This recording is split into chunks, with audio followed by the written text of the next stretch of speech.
Urgente, os jornalex tomaram a decisão e estão abandonando o navio em apoio aos ministros do STF. E tem mais. Vocês lembram do parlamentar Daciolo? Vocês precisam saber qual foi a decisão que ele tomou. Vocês não vão acreditar. E vocês precisam saber o que está em andamento com Elon Musk e o ministro Alexandre de Moraes, tá? Muitas revelações estão chegando. E olha só, olha a bomba que o filho do Lula encontrou pela frente. É, a ex-namorada dele fez grandiosas revelações e muito mais, patriotas. E não acaba por aí, não. Bomba! Irã combinou o ataque com o governo Biden por canais ocultos. Diz analista. Entenda. Patriotas, não adianta nada nós publicar esses vídeos se vocês não comentar, compartilhar, deixar o like, se inscrever no canal, clicar no sininho para receber todas as notificações. O nosso trabalho é em vão. Nós estamos trabalhando aqui em prol da liberdade sua, dos seus filhos, dos seus netos, bisnetos, tataranetos, pela democracia, pelo Estado Democrático de Direito verdadeiramente, não por essa cleptocracia, nem por essa banda de idolatria e nem por esses comunistas que querem transformar o Brasil em a segunda Cuba. Só com a união que nós poderemos vencer. Com a união, patriotas. E sem mais delongas, vamos ao que interessa.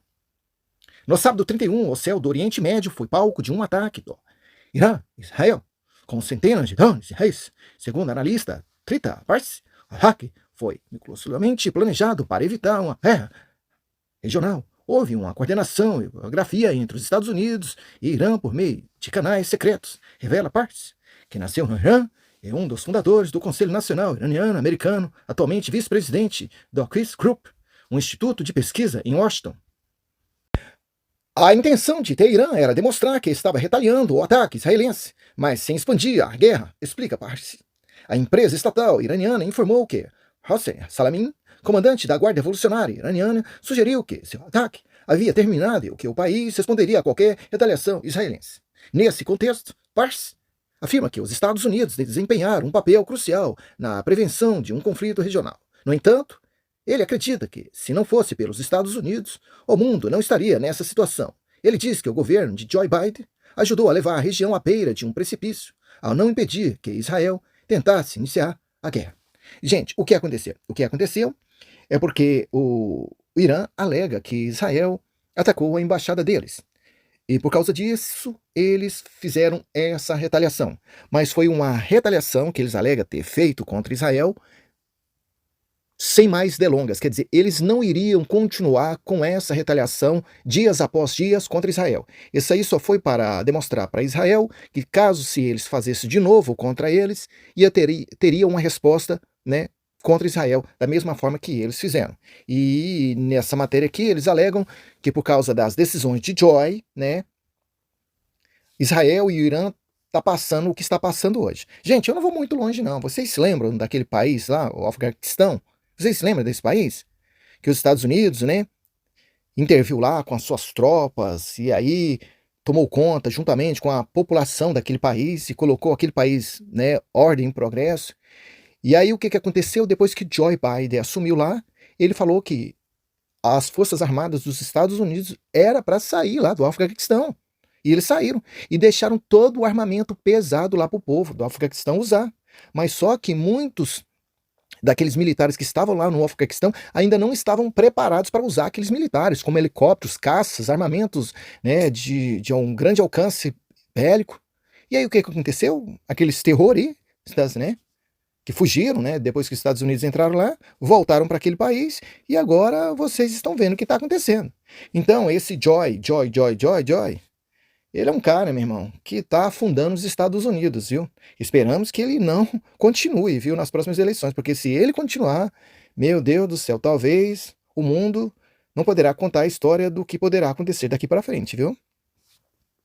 É grave, gravíssimo. Ampliar o foro privilegiado vai transformar o Congresso em um apêndice do Judiciário. Políticos como Jair Bolsonaro, ex-deputados e ex-senadores devem ser processados e julgados pelo Supremo Tribunal Federal. Mas é isso que os ministros do STF querem. Que uma mão lava a outra e as duas lava a cara. Que todo mundo fica dependendo do STF. Eu vou trazer um resumo para vocês, só para vocês entenderem. Todo mundo fica dependendo do STF. Como assim? É porque aquelas pessoas que talvez fizeram alguma coisa, que eles alegam através das suas interpretações, que eles atropelaram a Constituição ou praticaram qualquer tipo de crime contra as suas interpretações, não contra a Constituição brasileira, eles poderão, né, depois que eles perderem seus foros privilegiados, os ministros do STF poderão abrir inquéritos, julgarem, condenarem esses ex-presidentes da República, esses ex-senadores, esses ex-deputados. E assim vai, prefeitos, governadores, vereadores, e assim vai. Porque essas pessoas que não têm foro privilegiado, eles ficam a cargo da primeira instância, da segunda instância e da terceira instância. Mas nós sabemos muito bem que essas instâncias que eu acabei de dizer para vocês são instâncias que agem conforme a lei, conforme a Constituição. Agora, os ministros do STF, vocês já viram, né? Diga quem indicou, eu digo qual será a interpretação que nós vamos usar contra aqueles que nós achamos que devemos punir. Preciso explicar mais alguma coisa para vocês? Não, né? Se dessa forma, como já tem vários senadores, deputados com o rabo preso e eles não colocam em pauta impeachment dos ministros do STF, imagine depois que, através das decisões dos ministros do STF para aprovar essa interpretação que eles estão colocando em andamento, como vai ser o Brasil? Aí vocês já viram, né, gente? Aí vocês já viram, né? Ainda bem que chegou o Elon Musk, né? Ainda bem. Patriotas, eu vou te falar uma coisa, essa do Daciolo doeu, viu? Eu não esperava que o Daciolo poderia tomar uma decisão drástica como essa, né? Melhor dizendo, a carreira dele de político acabou, viu? Se eu frequentasse a igreja que ele frequenta, eu já saía da igreja dele, viu? Ele passou de todos os limites. Olha só, Cabo Daciolo pede que líder do Comando Vermelho, acusado por tráfico de drogas e homicídio, seja libertado. Foi isso que vocês acabaram de ouvir, tá? Nas redes sociais do Daciolo, ele fez essa postagem. Olha só, na postagem, Daciolo também inclui uma foto de durante um show no festival de Lollapalooza, onde o cantor usava uma camiseta com a imagem de seu pai, reivindicando sua liberdade. Olha aqui, não para por aí não, viu? Liberte Marcinho VP, pai de Juan, escreveu Daciolo em sua conta. E ele acrescentou apenas o grito de um filho com saudades do pai. Vou deixar aí para vocês nos comentários, porque eu sinceramente, viu, cara, para mim isso aqui é a gota d'água, gente, meu Deus do céu. E um cara que diz que você é evangélico, imagina, hein? Diga quem tu andas, eu digo quem tu és. A Gleice Hoffmann, petista, comunista, cubanista, venezuelanista, chinesista, passou de todos os limites. Nem a Rede Globo aguentou ela. Melhor dizer, nem a Rede Globo conseguiu engolir ela. Ai, ai, meu Deus, mostra claramente que o Brasil não é para amadores. Gleice diz besteiras e vira piada até na Globo News. Veja o vídeo, olha só. A presidente do PT vive em outro mundo. Ou não tem nenhum pingo de vergonha. Nem mesmo o jornalismo militante da Globo News consegue se conter diante da besteira que a presidente do PT anda dizendo. Na quinta-feira 11, ela elogiou o modelo de desenvolvimento da China, que classificou como democracia efetiva. Democracia, tá? Já viram aquelas palavras bonitas que os ministros do STF falam? Estado Democrático de Direito? Olha só, Gleice liderou uma comitiva de integrantes do PT em uma viagem de intercâmbio a Pequim, onde participou de 3 dias de seminários promovidos pelo Partido Comunista Chinês. Seminário, hein, meu irmão? Seminário. Olha só o que eles falaram. A gente pode chamar a China de democracia efetiva? Você está perguntando para mim? Aquela pergunta retórica, né? Vem cá, a China é uma democracia efetiva e, segundo o presidente Lula, a democracia é relativa. Efetiva, relativa. O fato é o seguinte, tem democracia ou não tem democracia? E a China definitivamente não é uma democracia, né? A gente sabe disso. Venezuela mais ainda, né? É uma ditadura que, enfim, está expulsando os venezuelanos, está destruindo socialmente, economicamente, politicamente o país inteiro, né? Então essas coisas é que atrapalham muito o governo Lula, né? Então o Lula fica falando essas besteiras, a Gleice Hoffmann fica repetindo essas besteiras e a Gleice Hoffmann, inclusive, já foi à Venezuela, né? Fazer loas, né? Durante uma das várias posses do eterno presidente da Venezuela, o Nicolás Maduro. Ou seja, vai a Gleice lá para a Venezuela fazer loas a Maduro, vai a China dizer que a China é uma democracia efetiva, quer dizer, isso evidentemente é dar carne aos leões. Tá vendo aí, patriotas? Até que enfim a Rede Globo chegou, né, numa decisão normal como deveria chegar um jornal, né, para mostrar os dois lados da moeda. Mas por que a Rede Globo está começando a fazer isso? É porque Elon Musk entrou em ação. E se eles não ficarem de pianinho, quem poderá perder a concessão, tá, É a Rede Globo. Porque nós sabemos muito bem que através da parceria da Rede Globo, do Lula e desses ministros do STF, que a ala conservadora está sofrendo esse tipo de retaliação, censura, e aí vai. E Elon Musk já está sabendo disso tudo, gente. Não só Elon Musk, como o mundo todo. Sabe aquela pessoa que tem um podcast do UFC, né? Os donos do UFC, e quando ele transmite alguma coisa do UFC, milhões de pessoas, milhões, estou falando milhões de pessoas no mundo. E quando eu falo de milhões, não é 50 milhões, não é 70 milhões, 100 milhões, não. Eu falo de milhões, é 200, 300, 350 milhões, o alcance dele. É uma das audiências mais estrondosas do mundo. E ele disse que o Brasil está vivendo uma ditadura pelo judiciário, pelo ministro Alexandre de Moraes.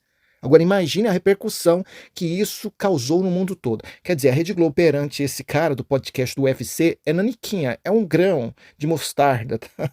Agora a Rede Globo ela começa a andar de pianinho, começa a mostrar os dois lados da moeda como eles agora resolveram mostrar, ou se não já era a Rede Globo, porque o mundo inteiro vai cair em cima dela, viu? E o mundo sabe que o Brasil é a cadeia alimentar que, né, banca o mundo, que alimenta o mundo. E nós sabemos muito bem, se depender dessa petezaiada desses comunistas, através do MST, é o tal da migalhas, né? Depois que eles tentarem e caso se não fazer nada, eles conseguirem invadir essas terras todas. Aí imagina o mundo todo dependendo do MST. Aí não preciso nem dizer para vocês como é que vai ficar, né? Então, tá mais fácil para essa galera cair com o mundo de olho do que eles transformar o Brasil em uma segunda Cuba, viu? O Estadão foi o primeiro jornaleco a pular fora do barco e começar a mostrar os dois lados da moeda, viu? E agora os outros jornalecos estão seguindo o mesmo ritmo, sabe por quê? Porque o Estadão já sabia o que iria acontecer pela frente, já sabia que esse golpe ia dar errado. E olha só, o Estadão defende o direito de se criticar o STF. E observa, vê extremista por toda parte. O jornal afirma que há razões genuinamente democráticas para questionar o Supremo. Gente, questionar o Supremo, perguntar por que os ministros estão tomando essas decisões, quais são as intenções deles, por que não estão respeitando a Constituição, por que não estão respeitando os artigos, isso faz parte do Estado Democrático de Direito. Fazerem críticas pontuais a respeito das decisões deles, isso faz parte do Estado Democrático de Direito. Agora, qualquer uma pessoa que tenta usar através das suas forças, das suas próprias mãos, violência, sim, aí não. Aí tem as leis que pode aplicar para cada tipo de conduta. Mas criticar, isso é amparado pela Constituição. Mas aí os ministros extrapolaram, passaram um trator por cima, passaram. E eles achavam, uai, nós somos o Supremo, né? Igual os ministros falou, né? Igual o Barroso disse, perdeu, mané. Eu acho que o Elon Musk não ficou sabendo dessa frase do Elon Musk, né? do Barroso, não. E também daquela outra frase que Barroso disse, nós derrotamos os bolsonaristas. Será que o Elon Musk ficou sabendo também dessa outra frase? E várias outras frases que os ministros do STF falaram. Imagine se o Elon Musk ficar sabendo dessas frases, hein? Oh, meu Deus, eu nem vou te falar. Então eles extrapolaram, cara, eles passaram dos limites. E agora o jornal Estadão deu um basta aqui e diz, moço, pode criticar, eles Supremo, eles são funcionários públicos, moço, são funcionários públicos. Eles não é dono dessa terra, não, eles não é dono do Brasil, não. Eles são funcionários públicos, tem que respeitar as leis, é assim que funciona. Todos os órgãos têm que respeitar as leis, presidente, deputados, senadores, prefeitos, governadores, vereadores, todo mundo tem que respeitar as leis. A partir do momento que eles não respeitam as leis, qualquer um não respeita a lei, isso se enquadra como crime, tem que ser punido severamente, né, com decisões rígidas, punições rígidas, né, perca de cargos, impeachments, e aí vai, meu irmão. Até cadeia, se depender do caso, não importa quem for. Mas através do Elon Musk parece que nós estamos vendo uma luz no final do túnel que isso em breve poderá acontecer, né? Quem diria, depois do Elon Musk entrar em cena, até os jornalecos estão se arrependendo dos seus pecados contra a Constituição e contra o Estado Democrático de Direito, verdadeiramente, contra os ministros do STF. Olha só a Folha, gente. Folha, censura promovida por Alexandre de Moraes tem de acabar. Aí, meu irmão, aí agora acabou mesmo para eles, né? Impedir alguém de se expressar nas redes sociais viola a Constituição, afirma o jornal paulistano. Por que vocês não disseram isso antes, né? Só depois do Elon Musk, né? É porque a pancada vai ser grande pro lado de vocês também, né? O ministro Alexandre de Moraes, integrante do Supremo Tribunal Federal, STF, e presidente do Tribunal Superior Eleitoral, promove a censura no país e precisa ser contido em termos jurídicos por causa disso. Ao menos essa é a opinião por parte do jornal Folha de São Paulo. É aquilo que eu disse e volto a repetir para vocês, né, cara? Na hora que o chicote começa a estralar e o tranco começa a bater na porta, né? Aí, meu irmão, todo mundo começa a pular do barco, né? E aí aquele que promoveu toda essa censura contra o Brasil, meu irmão, vai ficar sozinho, né? Ou vocês acham que a maioria daqueles ministros do STF vão ficar dentro desse navio? O ministro Gilmar Mendes, poucos tempo atrás aí, ó, ele foi o primeiro a chegar lá em Portugal e dizendo, olha, não teve golpe do 8 de janeiro não teve golpe do 8 de janeiro, quando os parlamentares brasileiros foram lá no Capitólio denunciar tudo aquilo que estava acontecendo. O ministro Gilmar Mendes foi o primeiro a dar um passo para trás. E agora, quantos passos que eles não estão dando atrás dos bastidores, né? Vem comigo que tem mais. Vamos falar do Elon Musk agora. Elon Musk mostrou para o mundo a ditadura brasileira. E agora? Que farão os brasileiros? O juiz está nu, sem a toga da falsa defesa da democracia, que o cobria, afirma o colunista de Oeste. Gente, eu vou trazer um resumo aqui só para vocês entenderem. E agora, o que vai fazer o povo brasileiro? O que o povo brasileiro vai fazer? O que o povo brasileiro vai fazer é o que já estava fazendo há muito tempo nas redes sociais. As únicas pessoas que não se calaram perante essa ditadura no Brasil foi a população brasileira de bem. Foi a população. Senadores e vários deputados, prefeitos, governadores, né, juízes e assim por diante se calaram. Mas a população brasileira de bem não se calou. O povo não foi mais adiante porque, infelizmente, não tinha aquelas pessoas que deveriam apoiar o povo brasileiro. O que nós temos hoje no Brasil aí, né, são os covardes, né? E eu não preciso nem citar o nome. Basta você ir na feira e você vai encontrar um monte de fruta lá. De repente, talvez você encontre a melancia vermelhinha, né, da Silva, e várias outras frutas lá, né? Depende do gosto que você, né, quer comprar, tá?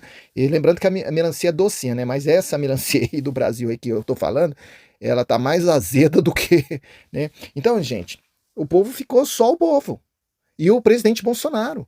E aqueles patriotas e aqueles jornalistas conservadores que estavam aí defendendo a Constituição e o Estado Democrático de Direito. Aí não tinha mais aonde o povo recorrer. O povo ia recorrer à Suprema Corte, aos jornalecos, à Rede Globo, ao governo, ao Lira, ao Pacheco, ao Congresso, ao STF, a maioria desses parlamentares que estavam com o rabo preso, o povo ia recorrer aonde? Aí o pouco de parlamentares que restaram, que foram Gustavo Gaia, Bia Kiss, né, e vários outros aí, entendeu? Foram lá para os Estados Unidos e fizeram a primeira denúncia lá no Capitólio, no ano passado. E aí, nesse ano, eles foram lá e denunciaram. E ali surgiu uma luz no final do túnel.